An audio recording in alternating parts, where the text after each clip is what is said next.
Good morning, boys and girls. Well, it is sort of late morning. Today we're just washing out the sprayer, so I thought I'd show you a quick video on how I wash out the sprayer, ready for applications of new chemical.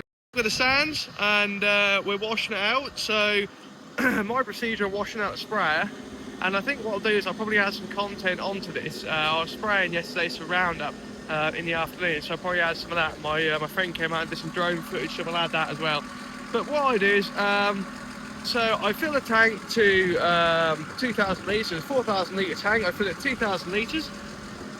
I stop the pump, so we stop the pump water in. I jump up in the cab to the screen here, and up on the screen you can see, so at the moment I'm self-filling, so we'll just stop that for a minute, and we go back to the main screen. So on the main screen you've got how much water you've got in, and then you've got boom flush, agitation, full wash, obviously back, fast fill and self-fill. And then what I do is I come to full wash and I press the full wash button. So that then is cycling water around the tank, and there's a jet nozzle in there which is turning and spraying all the sides of the tanks.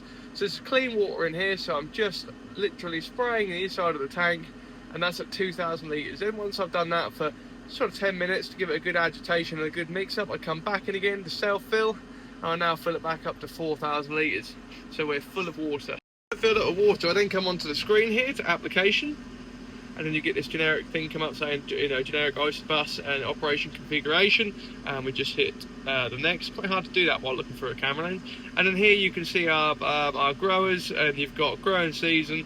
For some reason it's defaulted back to 2025, don't really know why, but I'll change that in a minute. Grower, which was yesterday I was at another farm, and then you've obviously got the farm and the field. So then what you do is grower, I come down here and go to flush, and then these all go to flush. So now we're in flush, and I'll just change that again. Oh, it seems we've got rid of the 2026. Okay, well there it is, look, but it seems we've got rid of it. So anyway, there we go. So we're all back up again. So 2026, flush, and then enable management. And then what I do is I come onto the screen here and I come next. It tells me the boom is active and water, which is correct. And I come across again, and it says water in litres, which is fine. And then we come across again, and then we get a loadout page, and then we can load a pattern. So this is just your ABs. I have set an AB on the field next to me, so we'll click this one, and then we'll click OK. Again, really hard to try and do this through a viewfinder on a phone, but there you go. Gives you the width of 30 metres. When we're spraying sugar beet, we drop that down. I'm pretty sure it's 27, but I've had a few poos since then, so I'll have to try and remember that when I go spraying sugar beet. Come across here, don't need to worry about this at the moment. Come across, now you're all set up. And here, so you can, this is where where you can set your litres a hectare. So yesterday I was actually on 100, but I was doing a flush out in the field, so I have 250 litres clean tank on board. So I dumped that into the tank, and then I flushed it through, and I just upped the rate to get rid of that and spray it back out over the field that I just sprayed. So what I do is I then get on the field, unfold. And I've got this nifty little trick here where you've got your different nozzles. So these ones are your normal nozzles over here. No, they're not. These are your dribble bars. These are normal nozzles, which is your blue nozzles at the moment, which are 100 litres a hectare. And if you hit these two, you can now work the two nozzles together, which is the dribble bars and normal nozzles. So it's even better for getting rid of chemical or anything you've got in the tank if you need to have a washout. And then I'll just manually, so I set this to manual, and then that means that I can manually up and down the pressure on this switch here, and then obviously I will spray it out. And once it's empty, I then go around, empty the filters, drop the filters out, give them a good clean, and if they need it, a quick pressure wash out and a quick scrub up. The induction hopper, I've already had that down, and I've cleaned all that out, and so that's all clean and chemical free. So it's now full of clean, well, not full, but it's got probably 3 or 4 inches of clean water in the bottom of it. And so we're just now waiting for this to get to 4,000, and then we'll go spray it out. Field now, we're now having a washout. So as you can see, we're now moving forward, so I just need to up the pressure a little bit on here. So there you go. So the VC is very coarse, and then it goes to coarse, and so on and so forth. So you see what nozzle we've got in, Guardian Aero 3 blue nozzles, and then we've actually, I don't know if you can see it as well on that side, you'd probably be able to see it better this side. So at the moment we are dribble barring, and we've got the original blue nozzles on the go. So we are obviously pumping out water at a quicker rate than normal. And if I go up here on the ETATs, you can now see, so we've already dumped 300 litres of water already. And so now we just take it nice and steady, and we'll just spray around the field, and we'll get rid of this water, and then we'll be ready back to refill again to do another washout. So we were obviously on Roundup yesterday, like I said earlier, and I don't take any prisoners when it comes to Roundup. I'd rather be nice and fresh with a clean tank and know that I'm fresh than be worried that there's any residue or anything left in the tank. I know you know some people don't wash out as thoroughly. You could just you could put 250 litres of water in it, swill around, drop it out, and then immediately, you know, dump in another 500 litres of water, swill around, and you know, and then down to because you know diluted it down by a certain percent, would be happy with that. But myself, I'm quite strict on myself, and I like to do a proper good washout, which is generally 2 full tank loads for me. In that way, I'm absolutely certain that there's no residue left, and there can be no dramas or incidents for any Roundup left. I try and pride myself on spraying. I enjoy doing the job. I enjoy spraying. So anything I can do to alleviate any possibility of cross-contamination between chemicals is you know, key for me, really.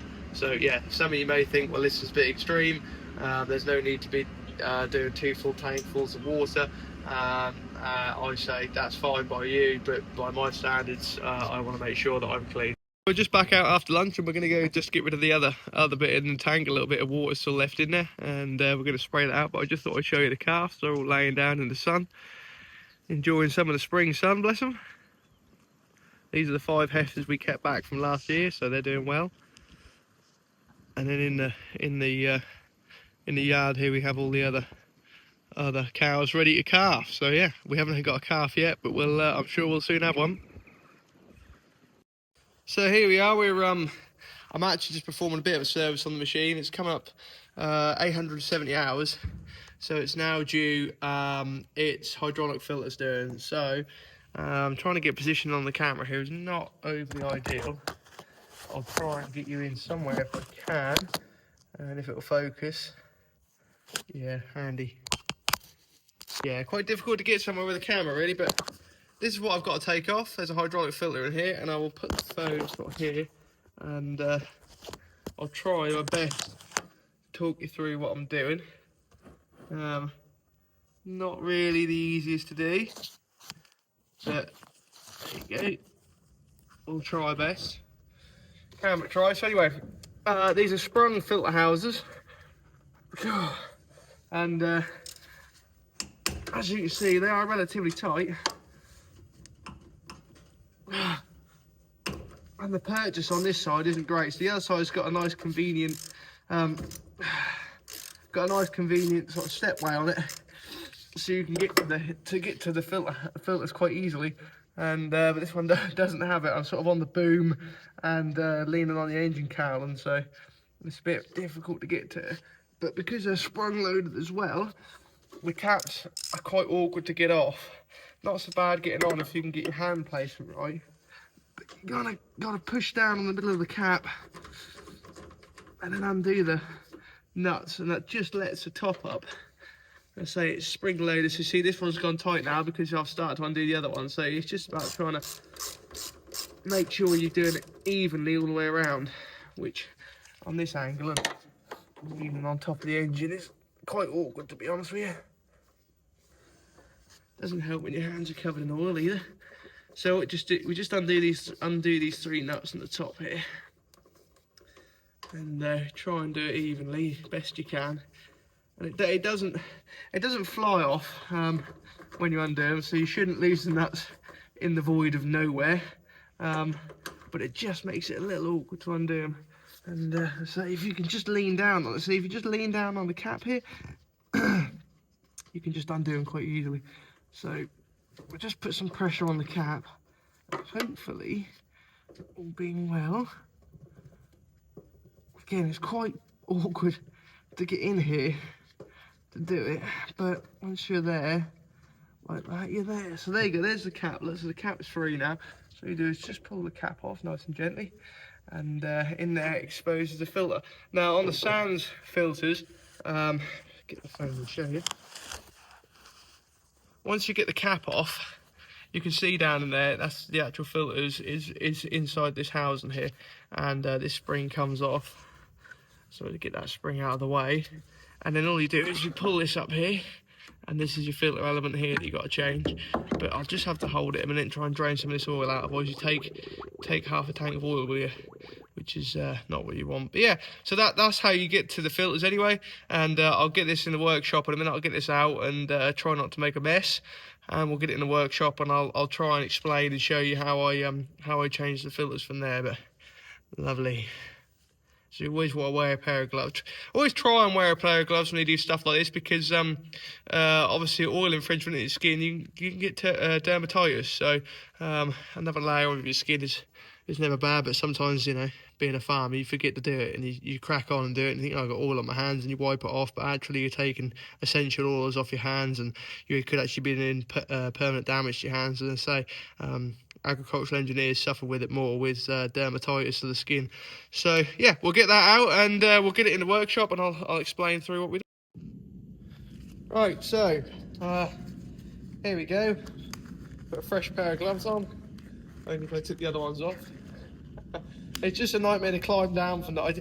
I didn't have any blue roll on me, and I had to climb down from the sprayer, and if you've got dirty old gloves, you end up putting oil every bloody where, so just easier to change the gloves.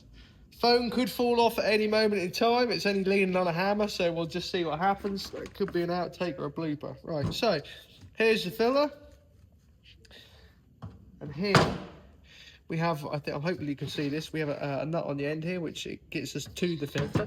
And then we'll just have a look at the O-ring, because actually supplied in the box is no O-ring, unbelievably. I'll just check again.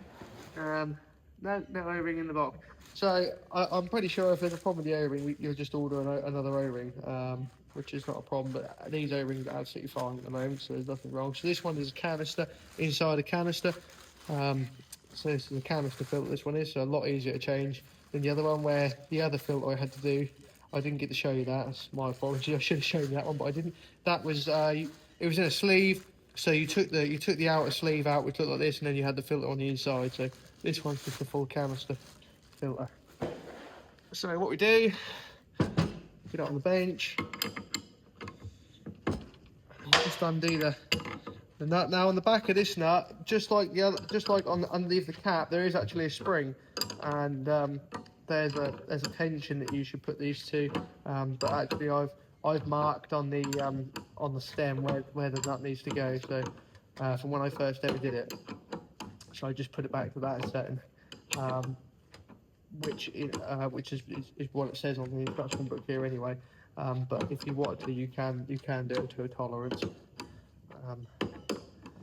Anyway, so moving on, moving swiftly on. So we get this nut undone, and in the middle of these fillers, I'll show you in a minute, there's a whopping great magnet in the middle to catch any metal filings that might. That was quite to do, isn't it? Filings. It'll catch any metal filings or particles that are flowing through the oil. So sometimes you find it on hubs. So when you change hub oil on tractors and teleporters and that, the little drain bolt will have a magnetic back to it and will catch any metal particles, and this works quite similar. This has actually got its magnetic core, so you'll see that in a minute once I finally get this nut undone. Feels like it's taken an age. There we go. So now the age is done, here's the spring at the bottom, the nut, and then we slide that out, and there you go. So you see here, this is a magnetic core I was talking about. I think you can see that anyway. This is a magnetic core.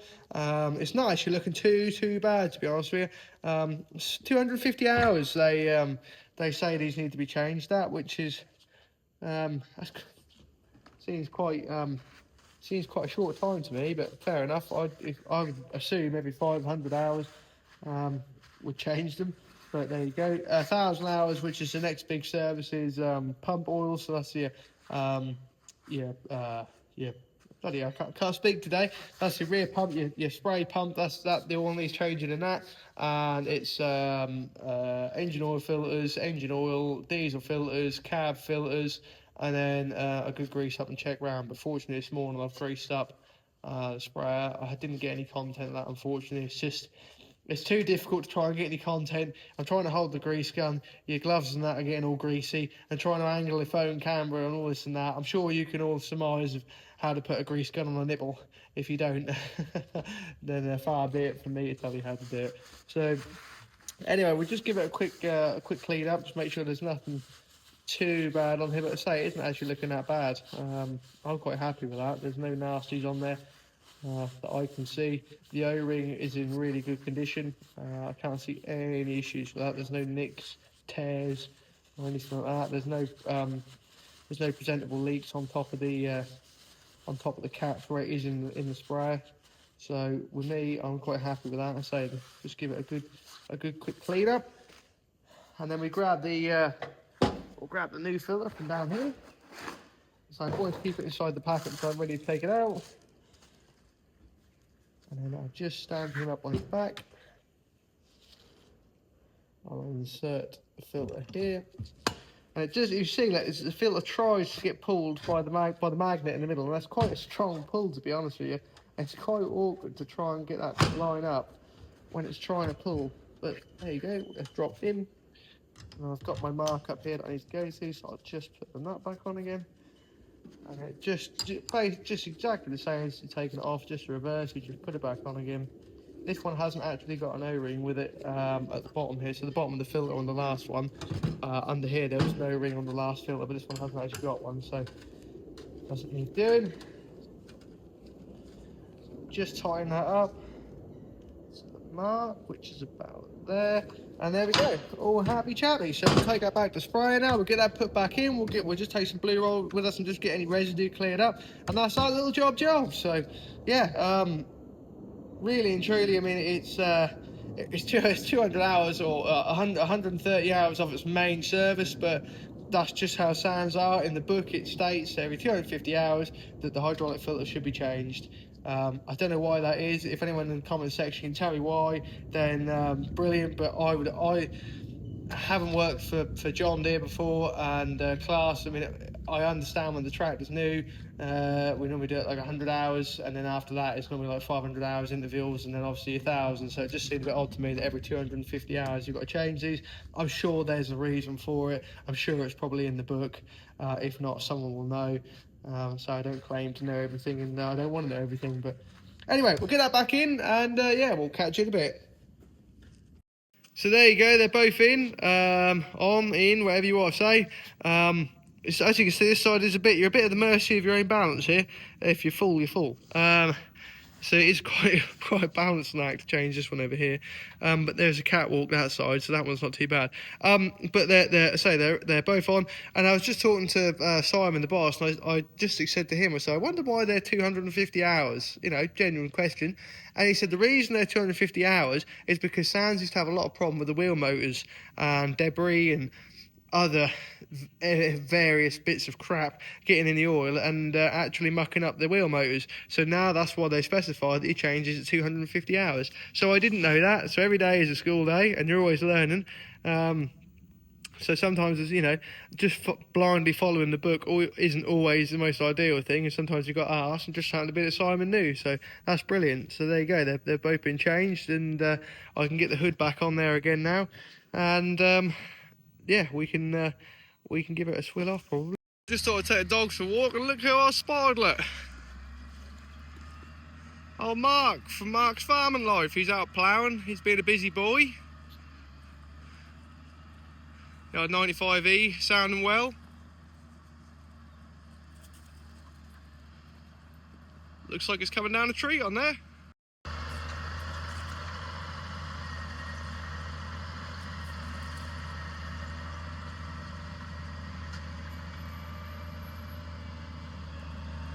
There he is, everyone, just turn around. It's actually coming over remarkably well on here, to be honest. It normally lays quite wet down here, but it's coming over remarkably well, so I think Mark's nice and happy anyway.